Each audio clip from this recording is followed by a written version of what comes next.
Hello, everyone. A lot has happened since we originally recorded this episode, and we just wanted to take a moment to say that we are 1,000% behind the Black Lives Matter movement, the protests happening around the world, and the calls to defund the police. There is so much we want to say and so much we need to learn, and we are committed to using this podcast as a platform to share information, amplify Black voices, and to offer a break when you need to recharge to continue to fight for what's right. Please tell us how we can continue to do better and know that we are in it for the long haul. This is the largest human rights movement in world history, and it's about fucking time. This episode contains adult themes and is not appropriate for all audiences. Listener discretion is advised.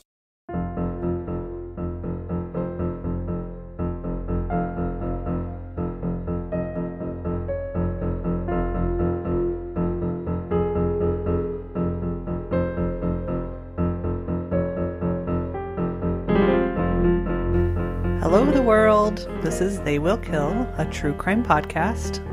I'm Sadie-Eck. And I'm Courtney-Eck. And we are your hosts, and we are sisters. And we are going to talk to you today about some murder. Yeah, like every day. Well, twice a week. Let's not be too dramatic. That's right.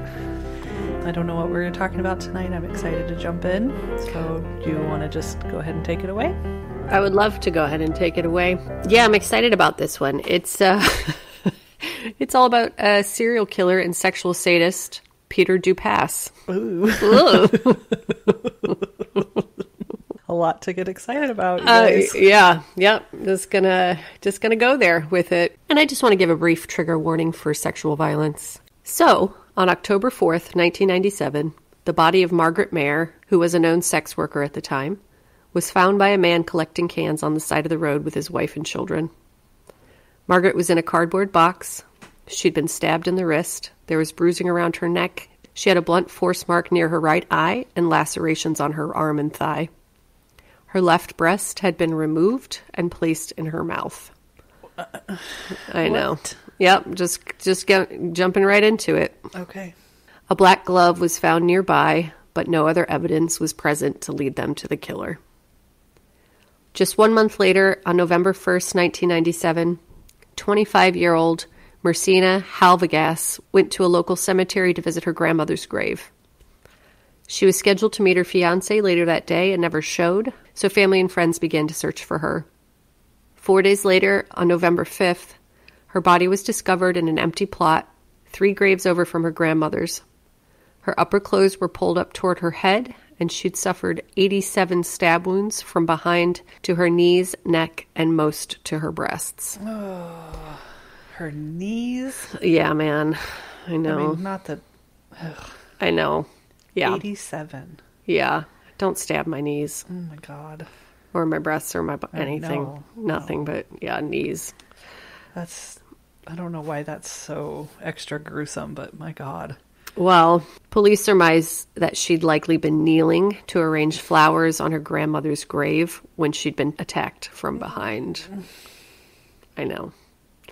A $1 million reward was announced for any information leading to the arrest of her murderer, which was the largest in history at the time. Wow. And this, sorry, I didn't mention, this all happened in Australia. Okay. So when I say $1 million, I don't exactly know what the exchange rate was in 1997, but it was still the largest in history at the time. Despite the massive reward, her case went cold.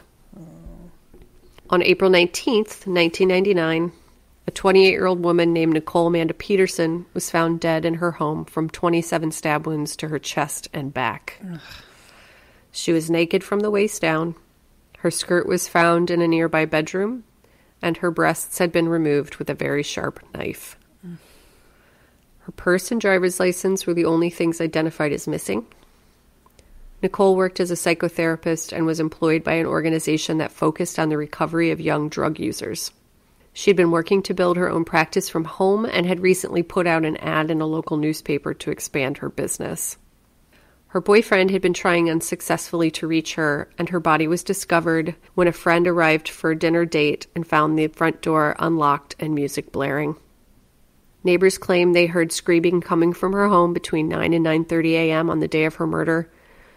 Police learned she'd had a 9 a.m. appointment with a man named Harry on the day of her murder, and the phone number he'd used led them to a student studying at a nearby university. The student explained that he'd recently given his number to a man named Peter Dupas, who'd offered him some work. Police found Dupas at a hotel on April 22nd and immediately charged him with murder. Immediately? Yep, man. Wow. Quote, telephone records revealed Dupas made 3 prior telephone calls to Patterson to arrange a counseling session to treat depression and a gambling addiction, the first from a public telephone booth approximately 6 weeks before her murder. Over the course of the next 6 weeks, Dupas made calls to Patterson in an attempt to establish her vulnerability. Dupas later told police he canceled his appointment with Patterson after she told him his problem was something he'd be able to work out through his own accord. Dupas had several scratches on his face and hands that he claimed he'd gotten from using a lathe in his yard, but changed his story to say it was from a piece of wood that was sticking out when police confronted him with the fact that he didn't own a lathe. Oh, God. Also, it's like a piece of wood was sticking out and you just sort of got like twirled around and put your hands up to defend yourself from the sticking out piece of wood. Wow. How will I ever defeat it? It's like slipping on gasoline and ending up in a chain link fence. Like, come on, you guys. You can do better than this. Seriously. Also, like, how do you operate a lathe? And I'm not entirely sure what a lathe is, but how do you operate it to the extent that you get cuts all over your face and hands, too? I don't think that's how it works. No, right? A lathe is like a drill thing, right? Anyway, doesn't matter. It's not how it happened. Quote, a police search of Dupas's home revealed blood-stained clothing, PVC tape similar to that located at the crime scene, a ski mask, newspaper clippings detailing Patterson's murder, and also a paper containing her advertisement for psychotherapy services. So, you know, he's one of those guys who's just basically, just lays out the murder board for the police to find. Mm-hmm. Dupas went to trial, and a jury found him guilty of the crime in less than 3 hours. Wow.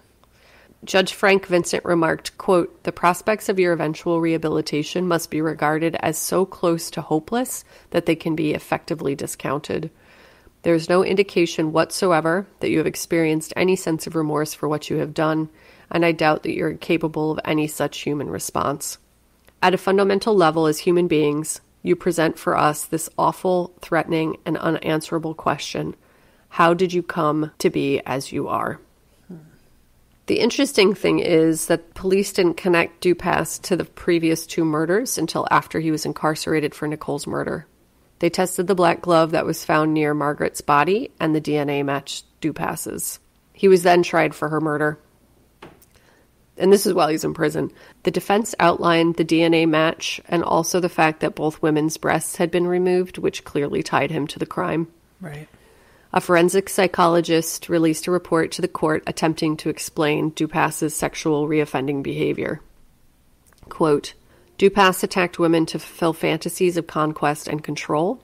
For Dupas, the actual assault has not lived up to the fantasy which preceded the assault and is seen at times as disappointing. He does not feel reassured by either his performance or his victim's response and must find another victim, this time, quote, the right one. Mm-hmm. Thus, his offenses became quite repetitive. This time, the jury, who had not been told that he was already serving a life sentence for killing Nicole, took less than a day to find Dupas guilty of Margaret's murder. Good. I know. On August 16th, 2004, he was sentenced to a second life imprisonment. Good. Yes, but don't get too excited about the swiftness of justice, because we still have a lot to cover. I was going to say, like, and then we're done? I know. And then that's it, guys. So that's the story. I'm just kidding. In the case of Marcina Helgevaes, immediately after Marcina's death, Frank Cole, an elderly man who lived nearby, said he saw Dupas leaving the Faulkner Cemetery where her body was found on the day of the murder. Another woman was visiting her parents' grave and claimed she saw Dupas running through the cemetery wearing sunglasses on the day of the murder. Eventually, 7 other witnesses came forward to say that they'd seen him in the graveyard that day. In addition, Dupas's grandfather's gravesite was nearby. He frequented a hotel across the street. He lied about an injury to his face that he'd received around the time of the murder, and he altered his appearance immediately after the crime occurred. And on September 11th, 2006, he was charged. A lawyer named Andrew Frazier, who was also in prison at the time, revealed that he found a homemade knife and some garden weeds in prison and showed it to Dupas. Quote, "We regularly used to find stuff hidden in the garden, drugs, weapons, and other stuff. I once found a homemade knife and called Dupas over to show it to him. He took it off me and started handling it, almost caressing it in a sexual way. Dupas then started saying, 'Mersina, Mersina,' over and over with this strange look on his face." I know. I was certainly left in no doubt that Dupas murdered Mersina. Quote, "This wasn't some sort of jailhouse confession where somebody has gone in and sat in a cell one night and had a brew with another prisoner and somebody had allegedly said something. It's a lot stronger than that. Dupas and I spoke regularly, just the two of us. This was over months and months, and he was talking to me and confiding in me. There was one occasion when another prisoner came up to us when we were gardening and started abusing Dupas. This prisoner was yelling at Dupas, saying, quote, 'You killed Mersina, you killed Mersina.' After he had gone, Dupas turned to me and said, 'How does that cunt know I did it?'" The trial for Mersina's murder was 22 days long, and on August 17th, 2007, he was sentenced to his third life sentence. So, who was this angel living on Earth? And were there signs that he would grow to be a psychopathic serial killer? The answer is a very resounding yes. Dupas was born on July 3rd, 1953, had two older siblings, and grew up near Melbourne, Australia, in what was, by all accounts, a fairly normal family. His siblings were much older, and so he was mostly alone growing up, and his mother was very overprotective to the point of being smothering to their youngest child. Friends and neighbors report that he loved his mother very much, and that she held him up on a pedestal. He was described as introverted and quiet, and was a slow learner. Peter was often teased by his classmates for his looks, and many commented on his, quote, black eyes, and the ability to, quote, turn evil when provoked. Whoa. Yeah, man. And you'll see pictures, obviously, but he is one of those people that has black eyes, which sometimes is kind of cool, and in this case, no. It's fucking terrifying. Yeah. Soon after the family moved to the suburb where Dupas would spend his teen years, neighbors began reporting underwear missing from clotheslines and someone peeping through their windows. Holy. And they didn't say with black eyes, but all I picture is his creepy little black eyes peeking through the windows. That's so scary. It's so scary. And I don't know if you've seen any of the creepypasta videos about the kids with the black eyes. Or like, yeah. No, you made me watch those. It's like the scariest fucking thing. Scary. I can watch one that's like even really poorly made and it'll still scare the absolute shit out of me. Yeah. I don't like those kids. I have two children. I don't need to watch those anymore. Just let them in, Sadie. Just let them in. Stop. I'm going to teach that to your oldest when I'm there. You're not invited. Ooh. So on October 3rd, 1968, Dupas was 15 years old, dressed in his school uniform, and went next door to ask to borrow a knife from a female neighbor to peel some potatoes. No. That's my answer is no. Well, and I watched an interview with her, and she was like, I don't know why I gave it to him. Like, of course he's got knives in his house, you know? Right. The woman was alone with her 5-week-old baby. Oh, no. And after borrowing the knife, he proceeded to attack the woman and stab her in the face, neck, and hands as she tried to fight him off. No. She reported that she didn't run because her baby was home. Right. And, of course, she was afraid of what he'd do to him. I mean, imagine making that choice. No. Like, she could have run, but then she'd be leaving her baby with him. So instead, she just had to fight him. As he attacked her, she repeatedly asked what was wrong and how she could help him, and he just kept mumbling, quote, "I've got to finish it. I've got to finish it." She said he tried with all of his might to kill her, but she managed to survive. He was picked up for the crime, and he later told police, quote, he could not help himself and did not know why he began to attack the woman. He was placed on a whopping 18 months probation and admitted to a psychiatric hospital for evaluation. Yeah. How old was he? 15. 15. Okay. Reports while he was in the hospital were overwhelmingly positive. He was a model patient and inmate, and these reports would continue throughout his life. Well, they always do. That's what they do. That's how it goes. Yeah, exactly. I mean, yeah. You don't ask to borrow a knife at 15 years old and just stab the shit out of somebody and then, like, turn that around. No. God, no. And you get to the hospital and be like, whoo, I don't know what came over me. Wow, I feel so much better. Just needed a break. Like, no. Exactly. Yes, exactly. God. I know. And how doctors and specialists wouldn't know that this is just fucking narcissism and psychopathy. I know. Yeah. Yeah. Well, it continues. He was, like I said, he was perfect while incarcerated and an absolute monster upon release. This time, he was released after 2 weeks and treated as an outpatient. Mm-mm. Yeah, so they took this kid away for 2 weeks, put him on probation, and then released him. For attempted murder. For attempted murder. Peter's mother said to a neighbor that his attack of the woman was, quote, a brainstorm that he had. And I think, obviously, this is Australia, thinking, like, just like he had a break, you know, not like he was brainstorming, like spitballing ideas. And I was like, I think I'm going to try to murder a neighbor. No, like more like a brainstorm, meaning storm in his brain. Okay. Yeah. I was like, what is like an idea he just had that he had to like. He's got a whiteboard and he's like, learn to ride a bike, start a paper route, murder the neighbor. Wow. The woman who he'd attacked asked the police how they were sure he wouldn't attack again, and their response was that they weren't. Right. The survivor and her family moved away within weeks, realizing that there was no way they could stay there. No. Can you, I mean... No. No. What the fuck, man? I would never leave my house again. I would I don't know. I know, I just wouldn't ever leave my house again, period, but especially if my attacker lived next door to me. No. It's just... mind-boggling.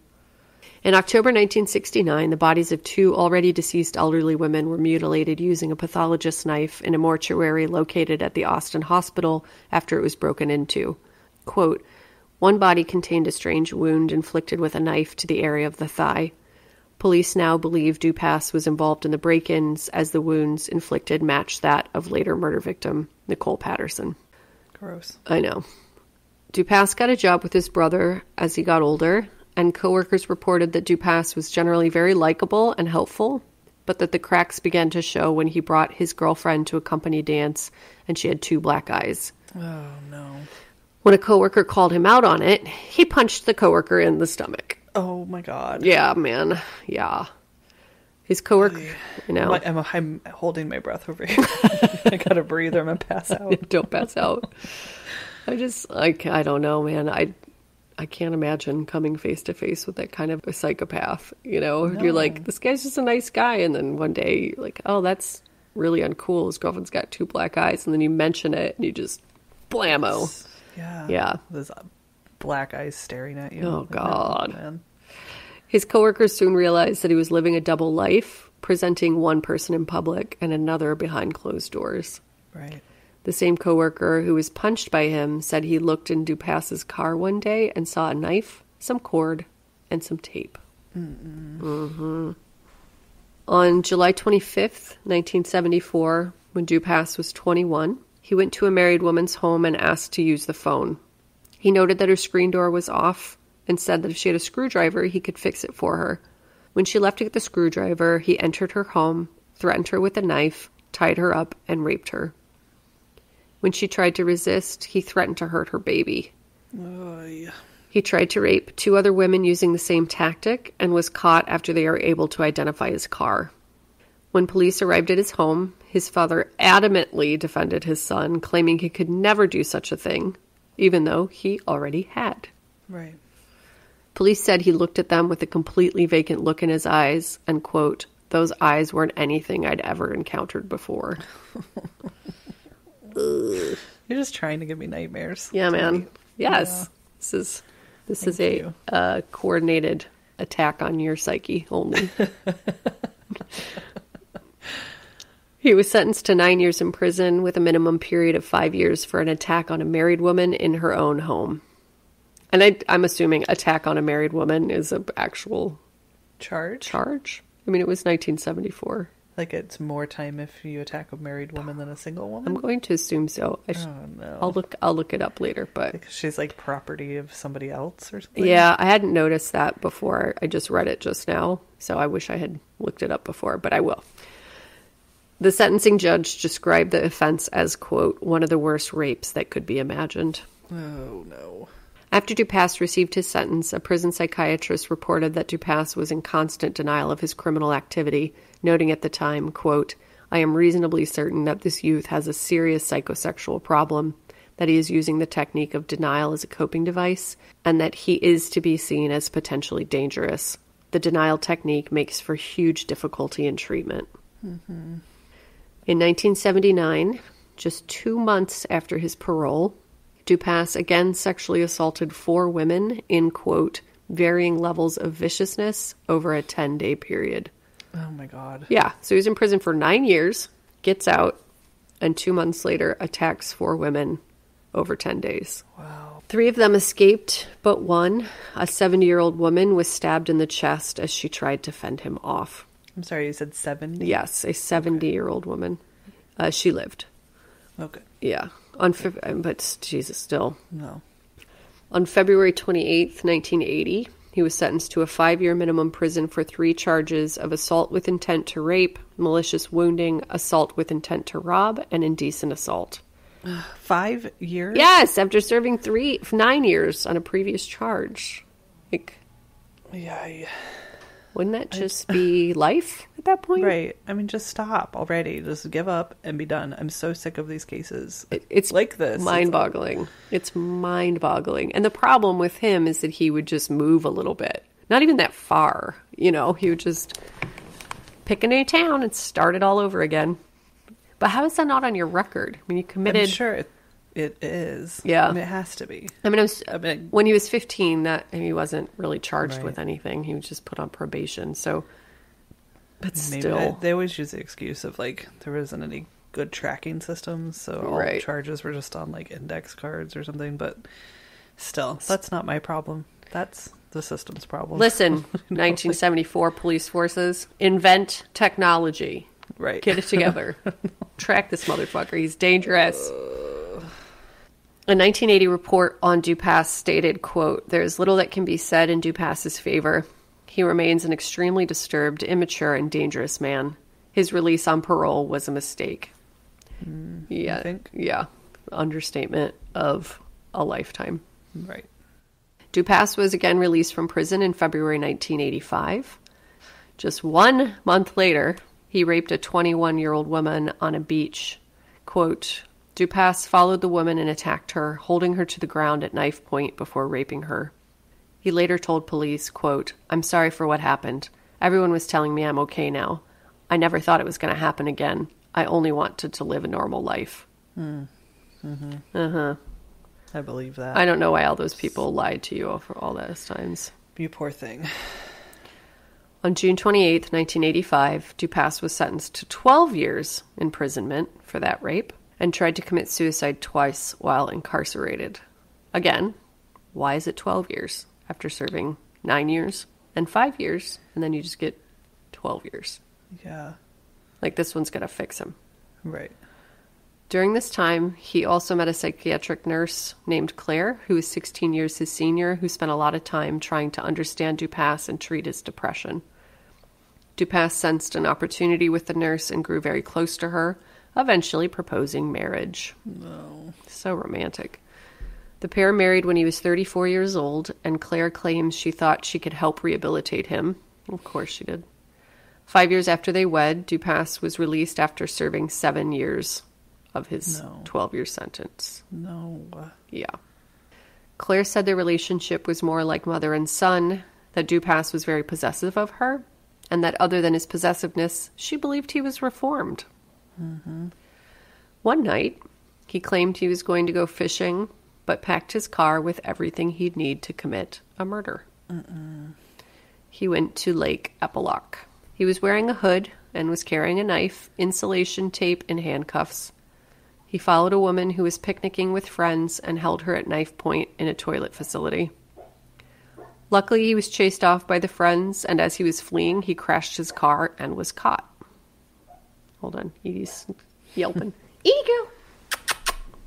Good girl. For this crime, Dupas was sentenced to 3 years and 9 months imprisonment, with a minimum of 2 years and 9 months. Claire filed for divorce and never saw her husband again. Good. Like, how are these all treated as separate offenses? Right. No, it's unbelievable. And at this point, they know. I mean, they get him. Right. And they know he's been in prison. Think? Right. What do they think is going to happen when they let him out? I don't know. I couldn't find any information on it either, unfortunately. I looked and looked and looked and looked and looked. And I think, again, it's the cases are too old or something, but right. I don't know how that fucking happens. Maybe rape charges in Australia weren't as serious as they should be. I mean, they still aren't anywhere, but right. in the 70s and 80s. True. That's true in the United States as well. Absolutely. Rape wasn't really considered much of a crime back then. In September of 1996, Dupas was again released from prison and moved into a house in the Melbourne suburb of Pascoe Vale. He made a new circle of friends who had no idea about his past and got a new girlfriend, who friends say also took on more of a mothering role in the relationship. Gross. Yeah. Dupas murdered Margaret Mayer just 1 year later when his live-in girlfriend left for a long vacation overseas. And Dupas is this lead suspect in 3 other murders. Yes. He has not been charged for any of these 3 murders, but it's very clear that he did it. Oh, man. On February 13th, 1985, Helen McMahon was a 47-year-old woman found beaten to death on a Rye beach. She was enjoying some topless sunbathing in a secluded area, which was like her favorite thing to do to get away, when she was attacked and was found naked, covered only by her towel. The location of Helen's murder was close to the location where Dupas had raped the 21-year-old woman on a beach, and was one of the rapes he served time for. Of the 21-year-old. Right. Police believed McMahon may have been Dupas's first murder victim, although her murder officially remains unsolved. Bummer. Yeah. On November 5th, 1993, 31-year-old Renita Brunton was stabbed 106 times in the kitchen of her secondhand clothing store at 1 o'clock in the afternoon. Oh my God. And it was in the middle of a shopping center. A witness claims he saw Renita having an argument with a man the day before, and Dupas lived in the same suburb as Renita, just 30 minutes from the store. Quote, her friend Annette Davey told police Miss Brunton had been holding informal counseling sessions out of the back of her store, and that day she was meeting a man with a, quote, violent sexual history. And of course, this is the same way that Dupas entrapped Nicole, right, under the pretense of counseling. Dupas is also the main suspect in the murder of 95-year-old Kathleen Downs at the Brunswick Lodge nursing home on December 31st, 1997. Downs was stabbed to death and was found on the floor in a pool of her own blood the next morning. Residents in nearby rooms reported hearing, quote, blinds rattling and a door opening around the time of her murder. Investigations revealed Dupas had telephoned the nursing home sometime before the murder, multiple times. Dupas was actually charged with the murder, but the charges were dropped after the prosecution's main witness became too ill to testify. What the fuck? Man. Yep. But a 95, yeah. You're a fucking sicko. You're a total sicko.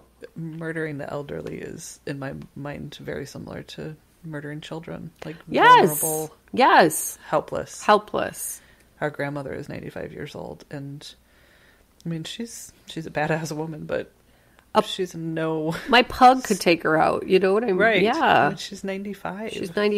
She's got, there's absolutely no reason to harm a 95-year-old person. No. I mean, any person, but yeah, it's cowardly and sick and fucking weird, and why would you do that? I don't know. Senior Detective Ian Armstrong, who interviewed Dupas in 1973, described Dupas as, quote, weak and compliant when confronted by authority. Quote, he stood out. To me, the guy was just pure evil. His attacks were all carefully planned, and he showed no remorse. We could see where he was going. I remember thinking, this guy could go all the way. He's an unmitigated liar. He's a very dangerous young person who will continue to offend where females are concerned and will possibly cause the death of one of his victims if he's not straightened out. Unfortunately, it took almost 20 years for him to be straightened out for good. And that is the story of Australian serial killer and sexual sadist Peter Dupas. Courtney, how do we not have that happen anymore? I know. I mean, that story, it's one of the worst cases of just fucking up, but like the system failing that I've ever read. Yeah. I mean, this guy just stabbed and raped everybody. It couldn't have been more clear that he was deeply dangerous.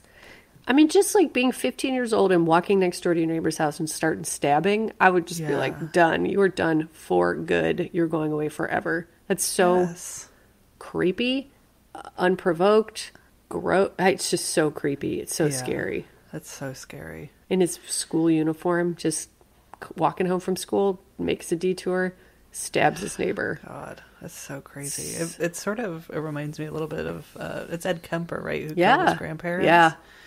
Yeah, and exactly. They were like, okay, you're good. You're fine. You're 12. You just shot your grandparents to death with a shotgun. We all get angry sometimes, and then goes on to kill everybody. Right, like murder and chop everybody's heads off. Everybody. Oh, God. Yeah. Well, yeah. And I'm all for kids, being given the chance to be rehabilitated or...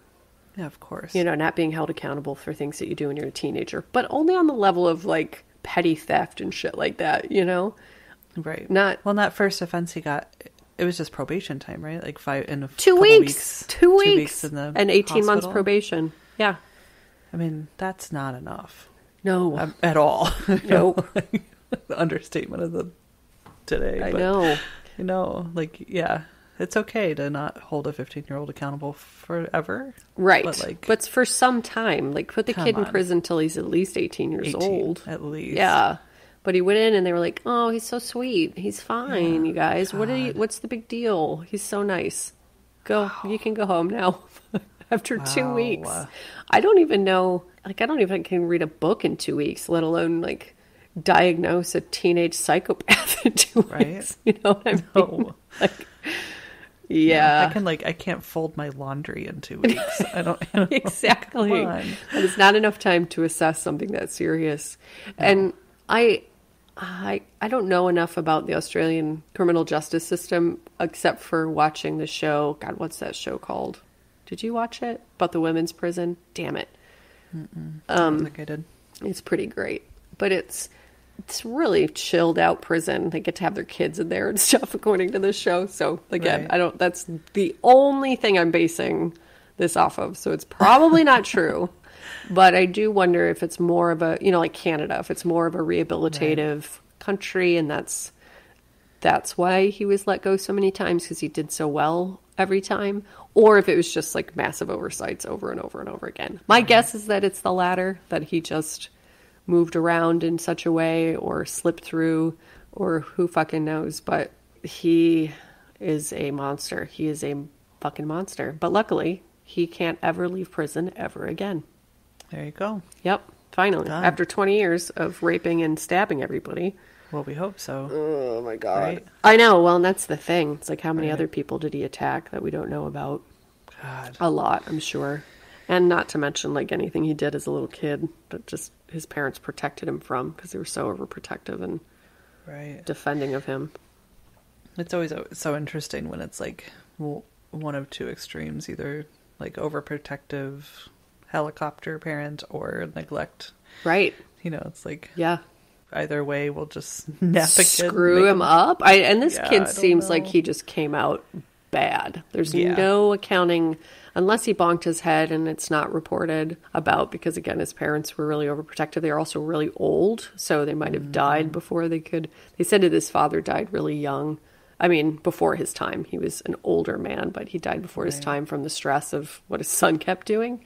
Right. But there's no reason for this kid to do any of this stuff. And again, not that there's justification for being a serial killer, but there's a pattern. And this kid definitely doesn't fit in the pattern, except for the fact that his parents were a little bit too involved in his life, which... Right. Like, Lord help us if that's the case. 'Cause we've got a wave of serial killers coming at us. Right? Like, you made me go to too many play dates. Stab, stab, stab. I didn't want to play piano. I didn't want to drink oat milk. No, I mean, it's just, it's so hard when we can't just put him in a box and say that's why this happened. Right. We have to just like lay in bed at night and think about his black eyes and how he's just an evil. You could just give birth to a evil psychopath who can't stop killing women. Yeah. And raping them. Yeah. Sexual sadist. So, yeah, I appreciate that story, Courtney. Well, like I said, it's been a tense week, so thought I'd break the ice with sexual sadism and serial murder. You did it. You did it. Thanks. Thanks. You did it. So sorry. That's the thing about these cases. We start researching them, but a couple of weeks generally in advance, and and then you just never really know what's going to be happening in the world when you put it out into the world. And our last two cases, the two cases you covered, just weirdly lined up with world events, like really well. Even Marty with the police misconduct. I mean, it's just all very timely and was not planned. Because obviously we don't hope that the world is going to erupt into awfulness ever, but we are reporting about true crime, and so true crime happens still. Unfortunately. Yeah. So this one, I was like, this is a really awful story, but at least it's kind of short and sweet. Get that. Yeah. I mean, I guess my case was about the failure of the system, but it was in the 70s and 80s, so we could pretend like it's all better now, right? And it was in Australia. That's so far away. It's as far away as you can get. That's right. We don't even know what the exchange rate is. I looked it up. It's it's 0.6. It's Australian dollars to US dollars, so about half. So in favor of, or you get more when you go over there, you get less. I never know. If we went over there, we would get less. Got it. No. So our money is more. Anyway, now I'm confused. I know. I mean, you went to Mexico with me. You know that my exchange rate isn't. So we went to Mexico in October, all of us girlfriends, and we were supposed to be on the same flight landing in Mexico City, and our best friend and I. And it got changed. It got different because she doesn't live where I live. And so she landed an hour or so before Sarah and I did. And it's very discombobulating. You hadn't been to Mexico since 1996, so... Well, I'd never flown into Mexico City or... Right. I don't speak Spanish, unfortunately. Right. We walked into Baja back in the day from San Diego. But she's like, okay, I'm going to take this time to get some money out. That'll be my task. I'll focus on that. And then by the time I'm done with that, the girls will be here and everything will be great. And so you went and you got, 200 pesos? How many? I think it might have been 100 pesos. Well, I think it was 200 because I think 100 probably wouldn't even come out of a machine because it's... I think you're right. So it was like, this ought to do it for the trip. This will get me at least halfway through. And then went to sit down at a bar to wait for us and looked at the menu and was like, oh no, I've made a huge mistake. What was the exchange for that? $1.78 or something crazy? Something like that, yeah. It's like, it was nothing. $4 or something. This ought to do it for the whole trip. Nope. You can't even get a Tecate from that. Nope. Lesson learned. Yeah. So don't trust me. Yeah, don't. On the exchange rate of US to Australian dollars. Or any exchange. No. Don't write to us if you're planning international travel because we will lead you astray. Nope. Yep. So speaking of world events, I just wanted to share one thing with you. I won't dwell on it for too long because it's been an extremely emotional week for everyone, especially Black people. And I don't want to cry. So I'll become known as the podcaster who cries all the fucking time. But, you know, when horrible things happen and we all don't know what to do and get overwhelmed, I am the kind of person who looks for actionable items. I've said that the past couple episodes, but one thing that I've uncovered in the last couple of days, and I post about it on our Instagram. So if you go to our Instagram, there's a link to a resource put together by somebody who's much smarter than I am. But it outlines the different things that are working to decrease police brutality and murder. So it's very interesting that like body cams don't really work. Training doesn't really work. The big problem that we're having is that police brutality and murder is actually pretty legal. So what we need to do is change that. Obviously, legislation and being very aware of who you're voting for and what they stand for. Like Klobuchar, she's in big shit right now, man. She, whoops-a-daisy, she let a lot of shit slide that she should not have. But that's the first step. I mean, I said it a million times, fucking vote, and vote for people who have your best interest at hand. But the second thing, which I had never heard anything about, and I find very, very interesting, is that police have unions. Of course they do. But the unions renegotiate every 4 to 6 years. And if you can organize to disrupt those negotiations and put yourself physically, you know, put your body in the places where these negotiation talks are happening, because as far as I can tell, you are allowed to be there. It is a public negotiation. And they're negotiating with the city? They're negotiating with the city, correct. So They are trying to protect the police, obviously, and make it so that the police are untouchable. And they have done, they have succeeded in doing that. Look into that. Campaign Zero is an incredible organization that's done tremendous work on this topic. They have tons of analysis, tons of calls to action, basically anything you need to know about how to make this change in your community. You can go to joincampaignzero.org and find out more. Check the Police is also an amazing organization that has super helpful resources. So that's one thing. And then I think also another thing I've been thinking about real quickly is just doing whatever you can from where you are. So I think people get overwhelmed in these situations because they don't know what to do. And I want you to know that it's okay to do whatever you can do. So we all have different voices, and some voices are very loud and very direct and very demanding, and that's good because they spur action on. And other voices are a little bit more meek and scared, and maybe have social anxiety, or maybe you feel self-congratulatory when you post. There's a million things that go through our heads in times like these, but I cannot tell you how important it is to do whatever you can do. And it can just be something as simple as raising your children to not be fucking assholes. That's a lot. But whatever you can in those moments, please do it. And don't feel like you're doing it wrong, because you're not. Right. If you fuck up and somebody calls you out, it's okay. Correct your action, correct your words. I just want to encourage people to not let that stop them, because every little fucking thing that you do, you just don't know how it's going to affect the world. You don't know what kind of effect it's having on other people. And at the very least, your Black friends will see you saying something, and that will make them feel more heard and more safe. So really tried not to cry, but that's all I have to say about it. And I love you guys, and we'll continue to work for equality in this country. So, and in more awful news, Sadie's got something to tell you about that our friend brought to our attention. Yeah, so I've decided that our buddy from high school, Marcus, who is, we decided a long time ago that he was the original Texas Coven leader.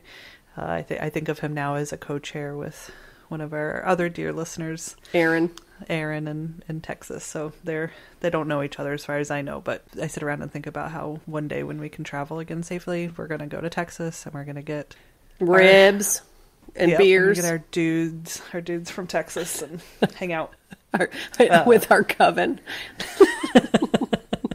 Which right now consists of Marcus and Aaron. Yeah, the head of an athletic department and a Marine. That's right. And the others. That we don't know who you guys are, but So tell us, because we want to hang out and eat Eat ribs. I almost said eat beer. Eat beer. I don't like ribs or beer, but I will do it when we go to Texas because what the fuck else are you going to do in Texas? Right. Yeah. Well, so Marcus sent us an email and he said that a true crime was unfolding right there at the base where he works, Fort Hood. He said a young soldier had just disappeared from her place of work on the base, leaving all of her stuff behind. Mm-hmm. And she's still missing. So he says it's bizarre because people don't just go missing on a secure installation. Right. Like a military base. Right. So he asked, could you put a call out to the Texas Coven? She's from Houston, to see if there's any more info out there. So it's 20-year-old Vanessa Guillen. She was last seen at 1 p.m. on April 22nd in the parking lot of her Regimental Engineer Squadron headquarters. She's a soldier stationed at Fort Hood in Texas. She was last seen wearing a black t-shirt and purple fitness pants. Her car keys, the barracks room key, ID card, and wallet were later found in the armory room where she was working earlier in the day. She's of Hispanic descent, 5 feet 2 inches tall and 126 pounds, with black hair and brown eyes. Anyone with information should contact the Army CID Special Agents at 254-495-7767 or the military police at 254-287-4001. There is a $15,000 reward for any credible information that leads to Vanessa. We will post her picture on social media and our website. Go check it out. There, I did look. There's a bunch of articles on all sorts of, CNN and all over the place. I know her family is struggling to get any information, at least from the articles I read. They couldn't get the authorities to give them any information on what happened, and they can't go on the base right now to talk to people or to hand out flyers. So they're just sort of in the surrounding community doing the best they can. It sounds like they're struggling a little to really get in there and try to help find her. Can you imagine? No, not even for a second. So I really hope they find Vanessa. Yes, let's find Vanessa. And keep thinking of her friends and family as they go through this awful experience. Absolutely. So let us know if you know anything. And yeah.